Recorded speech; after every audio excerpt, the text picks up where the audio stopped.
নমস্কাৰ বন্ধুসকল, মই আজি আপোনালোকৰ ক্লাছ 8ৰ ছ'চিয়েল সায়েন্সৰ ফাৰ্ষ্ট লেচনটো শ্বৰ্ট কুৱেশ্যন আটাইকেইটা মই আপোনালোকক জনাই দিম।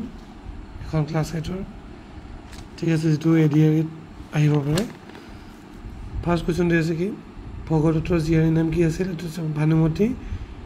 কোনজন ৰজাৰ শাসনকালত চীনা পৰিব্ৰাজক হিউৱেন চাঙে কামৰূপ ৰাজ্য ভ্ৰমণ কৰিছিল? এইটো ভাস্কৰ বৰ্মন হ'ব।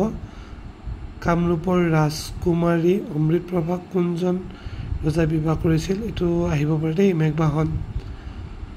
শালস্তম্ভ বংশৰ শ্ৰেষ্ঠ ৰজাজন কোন আছিল? শ্ৰী হৰ্ষদেৱ। কোনজন ৰজাই কামৰূপত হোৱা বখতিয়াৰ খিলজীৰ আক্ৰমণত প্ৰতিহত কৰিছিল? এইটো কোন ৰজা? ৰজা পৃথুৰ হাতত। বৰ্মন বংশ পুষ্য বৰ্মনে স্থাপন কৰিছিল। তাৰপিছত হিউৱেন চাঙে গ্ৰন্থ, চিউকি কাৰ গ্ৰন্থ? হিউৱেন চাঙৰ গ্ৰন্থ। কুমাৰ ভাস্কৰ বৰ্মনৰ ৰাজত্বকালৰ প্ৰায় সূচনা হোৱা যুগটো হ'ল ভাস্কৰাব্দ।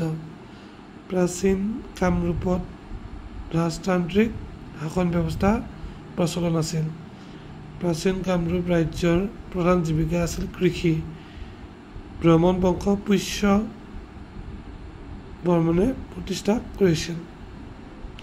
পাল বংশৰ শ্ৰেষ্ঠ ৰজাজন কোন আছিল? ৰত্নপাল। কামৰূপ ৰাজ্যৰ ৰজাই দেশ উপাধি মহাৰাজাধিৰাজ।